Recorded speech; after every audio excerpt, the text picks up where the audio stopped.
has said it expects to reconvene the first week of September to take up the abortion legislation the House passes. A lot of eyes on South Carolina as they debate this. We now know the names of 3 people who died after a crash in Stillmore. That's in Emmanuel County yesterday. The crash happened on Georgia Highway 57 and Poplar Avenue in Emmanuel County around 6 in the morning when a van crashed into an 18-wheeler. Those victims are named as Mitchell Carter of Appling County, Thelma and Crab of Montgomery County, Ruben Gonzalez Velasquez of Toombs County. The one survivor taken to the trauma center at AU Health. No word right now on their condition. Tonight, the family of a slain Fort Stewart soldier is asking for answers. Private First Class Denise Montgomery was found unresponsive in her barracks. This happened last Tuesday. She was deployed in Germany. She was pronounced dead on scene. The U.S. Army Criminal Investigation Division now looking into exactly what happened. The family obviously devastated by this tragedy, and they say they just want justice for Denisha, who was scheduled to return home from deployment by the end of September. As more it gets investigated and unfolded, at the end of the day, justice is going to be served, and we're going to fight for her, and we're not stopping until it does. Denisha was a military police officer in the 139th Military Police Company based out of Fort Stewart. She deployed to Germany earlier this year. A former athletic director from Washington Wilkes scheduled his sentence on sexual assault charges. Tony Christopher J. will spend 25 years in prison. He'll be required to pay fines on each of those 3 counts and will have to register as a sex offender. He'll also have to surrender his teaching certification. Been identified. The Aiken County coroner says that victim, 22-year-old Anthony Muner from Aiken. The crash happening Sunday evening on Coleman Bridge Road near Quattlebaum Road. Investigators say Muner's SUV ran off the road, flipped, and then hit a utility pole. The Downtown Aiken Development Association posted on Facebook today announcing funeral services for one of the victims, Anthony Muner. He was the owner's son of La Parisienne French restaurant and bakery. The services are this Saturday at St. Mary Health of Christians at noon. Today, a federal judge in Florida took the first steps in unsealing that affidavit supporting the FBI search of the former President Trump's home in Mar-a-Lago. And while the former president's legal troubles pile up, so is his fundraising haul. Alice Barr is in Washington for us. The mounting legal troubles surrounding former President Trump on display today in 2 separate courtrooms. In Florida, a federal judge deciding a key question about those classified documents the FBI seized from the former president's Mar-a-Lago home. The judge saying he believes portions of the affidavit justifying the search could be unsealed and ordering the Justice Department to file what it wants redacted by next Thursday. Judge Bruce Reinhardt hearing arguments from media organizations, including NBC News, who've pressed for the affidavit to be released because of public interest. The Trump legal team has not formally joined that push, despite him and his allies making public demands.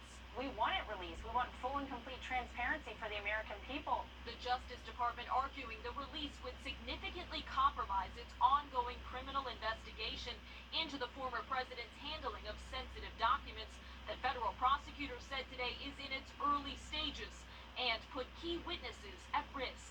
Their national security interests, their criminal interests, their concerns about witnesses. Meanwhile, in New York today, the ex-chief financial officer of the Trump Organization, Alan Weisselberg, pleading guilty to tax fraud charges in a case involving the company's business dealings. He has not agreed to testify against Donald Trump, the former president profiting from his problems.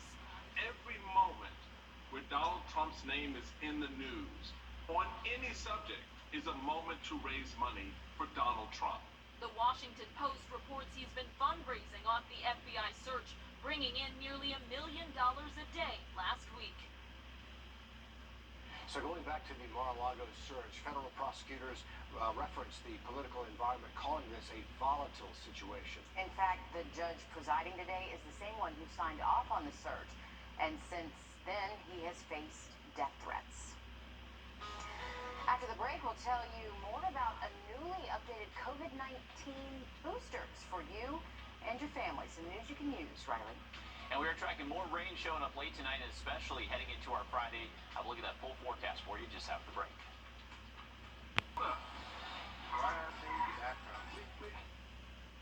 A new COVID booster schedule could be available in just a few days. The White House COVID response team says it should help protect people against the newest Omicron subvariant. But some are questioning if the Biden administration's timeline is realistic. Mandy Gaither takes a look at today's Health Minute. It'll be the latest weapon in the war on COVID-19, an updated booster. These vaccines will become available by early to mid-September. The new boosters will carry instructions to help the immune system fight off the BA4 and BA5 strains of the coronavirus. Health officials say the upgraded vaccines will be especially important as flu is expected to make a comeback this year.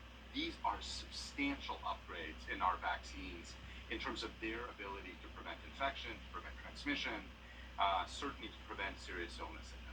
Earlier this summer, data on a vaccine to tackle the original Omicron variant was presented to the FDA Vaccine Advisory Committee. So, in other words, it was BA1, not the BA4, BA5, but those data were pretty underwhelming. Dr. Paul Offit says if the updated vaccine boosters targeting the newest Omicron variants are going to launch next month, there needs to be data showing that the person who gets the booster will have an immune response that's drastically better than what the committee members saw in June. I think the American public is owed that. If you're recommended to get a booster, you shouldn't wait for the upgraded ones. You are better protected against mild illness if you presumably get a BA4, BA5 vaccine. But again, you need to prove it before you launch that kind of program. And right now, we're still waiting for that proof. For Health Minute, I'm Mandy Gaither.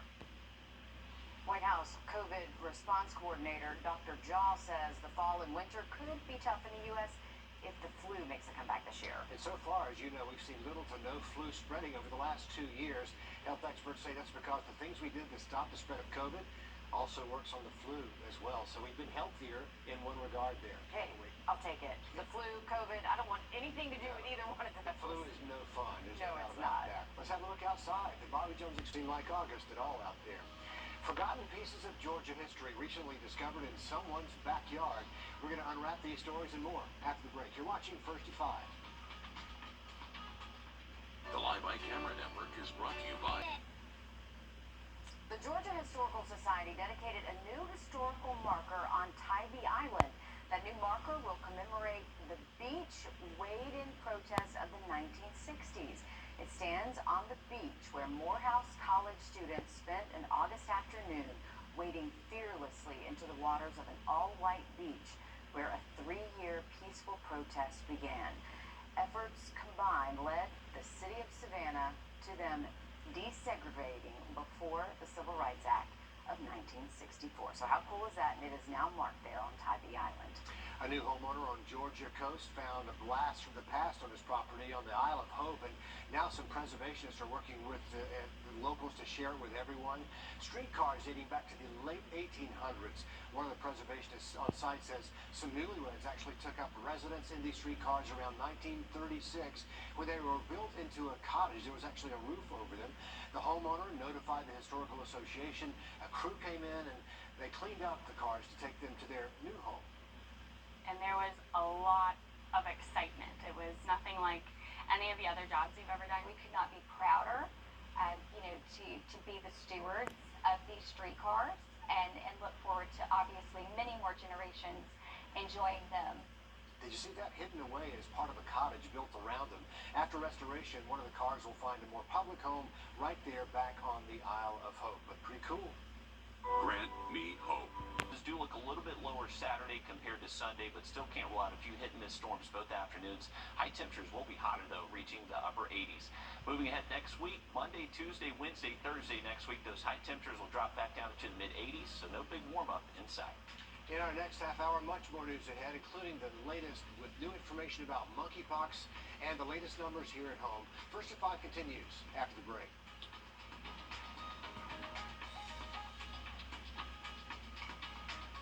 Thank you for